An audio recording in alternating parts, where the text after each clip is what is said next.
welcome back to my channel. Kali ini, hari ini gua akan sama-sama membedah berhubung sekarang tanggal 5 Maret, 15 hari menjelang partai Indonesia melawan Australia di Sydney Football Stadium, dan mungkin dalam hari ini atau beberapa hari ke depan akan ada Garuda Calling. Jadi saya sudah mempunyai beberapa nama-nama di sini yang saya ingin buat prediksi pemanggilan pemain-pemain ini ke timnas. Oke, ini akan menarik karena kali ini dengan pelatih baru Patrick Kluivert, kita mungkin aja akan melihat nama-nama yang menarik gitu loh. Ada dibilang seperti Pak Sumarti disampaikan ada nama-nama kejutan yang sudah pasti, yang santer beredar bahwa Alkan Bagot belum akan dipanggil karena ingin fokus di karirnya di klub. Seperti memang kita tahu ada beberapa pemain-pemain yang ketika dipanggil timnas, walaupun itu FIFA Matchday, ketika pulang ke klub mereka agak sedikit kehilangan tempat. Nggak tahu kenapa, mungkin karena perjalanan yang jauh yang melelahkan. Apalagi kali ini mereka dari Eropa harus menuju benua Australia, di sini yang sangat jauh ya perjalanannya. Oke, kita mulai dari jumlahnya dulu. Kali ini saya mencoba benar-benar membuat 27 nama yang walaupun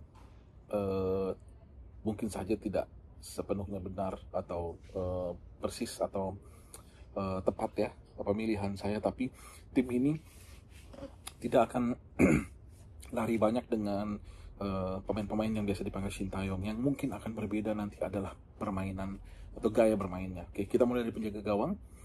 Martin Paes sudah pasti akan dipanggil. Seperti kita tahu saat ini Martin Paes adalah penjaga gawang utama dari timnas Indonesia. Nama kedua yang sedang menjalani proses naturalisasi, dan saya pikir PSSI akan terus mencoba untuk mengebut prosesnya, itulah Emil Audiero Mulyadi ya, satu nama yang sangat kita nantikan bertahun-tahun, bahkan dia sudah mulai dari junior sampai saat ini. Kemudian yang ketiga bagi saya ada dua kandidat sebenarnya, yang pasti adalah Nadeo Argawinata dan Hernando Ari. Nah, kalau seperti yang dikatakan bahwa Pak Erick Thohir mengatakan akan menyisakan slot kiper lokal untuk kiper muda, kemungkinan besar akan dipanggil Hernando Ari. Tapi kalau saya menilai dari performa sejauh ini di Liga 1, saya akan lebih memilih Nadeo Argawinata karena dia tampil impresif, stabil, konstan, berkontribusi tinggi, dan satu lagi, memang kebetulan saya juga mantan penjaga gawang walaupun bukan profesional, jadi saya memang cenderung lebih menyukai kiper-kiper yang tinggi 185 ke atas. Sedangkan Hernando bisa dibilang posturnya sedikit kecil untuk kiper, walaupun mempunyai kelebihan seperti refleks dan segala macam. Tapi saya mengatakan Martin Paes, Emil Audiero, Nadeo Argawinata. Nah, untuk di lini belakang sekarang, saya memilih 12 pemain ya. Mungkin ada yang tertinggal, saya nggak tahu. Mulai dari Kevin Dijk sudah pasti, Sandy Walsh bermain di Yokohama Marinos sekarang. Semenjak pindah dia bermain sangat baik dan konsisten ya, bisa dibilang ya. Walsh ya. Kemudian Yakob Sayuri, selalu saya suka bakat-bakat Papua, dan Yakob memang memiliki sesuatu yang spesial ya, punya gaya khas bermain. Kemudian Asnawi Mangko Alam ya, bisa dibilang vice captain kita. Kemudian Miss Hilgers, Justin Hubner, walaupun dia tidak akan bisa bermain melawan Australia, tapi saya yakin dia akan tetap dipanggil untuk persiapan melawan Bahrain di GBK. J.H.S sudah pasti kapten kita.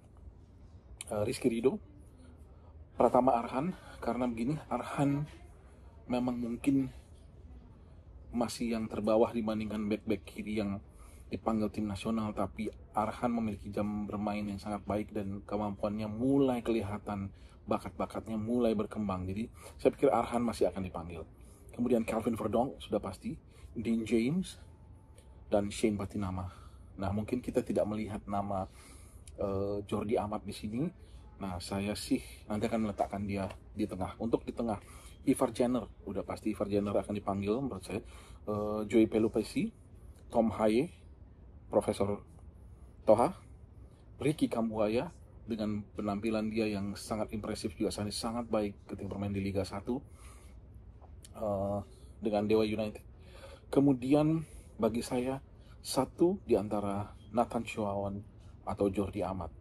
Nah, kalau kita melihat merunut kepada apa yang dikatakan oleh Patrick Kluivert, sudah pasti menurut saya yang dipanggil Jordi Amat. Tapi Nathan kita nggak tahu pertimbangan apa yang akan dipilih. Jadi antara dua ini menurut saya salah satu mereka akan dipanggil. Ya, bagi saya sih memanggil Jordi akan jauh sangat lebih baik lagi. Ya, berikutnya lini depan. Ya, kita lihat Rafael Struijk kemungkinan besar masih akan dipanggil oleh Patrick Kluivert dengan kelebihan-kelebihannya, walaupun mungkin sebagai pelapis. Ragnar Orkmangun, Marcelino Ferdinand itu udah pasti. Elian Reinders, walaupun dalam beberapa pertandingan terakhir dia tidak mendapat tempat dalam tim PC Zwolle, tapi di Zwolle dia masih salah satu pemain penting ya, baru memperpanjang kontrak. Kemudian Ole Romani yang mulai menunjukkan chemistry-nya dengan pemain-pemain Oxford United. Kemudian Egy Maulana Fikri, ya, bagi saya Egy masih akan tetap dipanggil. Dan yang terakhir untuk 27 pemain adalah pemain impian saya. Mungkin saja dia tidak dipanggil, mungkin saja dia bisa dipanggil. Namanya Stefano Lillipali. Saya punya kerinduan untuk melihat skill Stefano bermain dengan pemain-pemain yang berskill tinggi. Di antara itu ada beberapa nama yang mungkin saja bisa dipanggil, tapi bagi saya kecil kemungkinannya adalah Witan, Hoki, Sayar Caraka, Ramadan Sananta, bahkan Mark Klok sekalipun. Ya, jadi itu 27 pemain yang menurut saya, prediksi saya akan dipanggil. Mungkin tidak semuanya benar, dan nanti setelah ada Garuda Calling, saya akan bikin videonya untuk melihat, membandingkan mana dari mereka yang kira-kira saya bilang cukup tepat perkiraannya atau enggak. Cuma saya yakin dengan tim ini kita akan bermain lebih menyerang dan lebih mempunyai warna.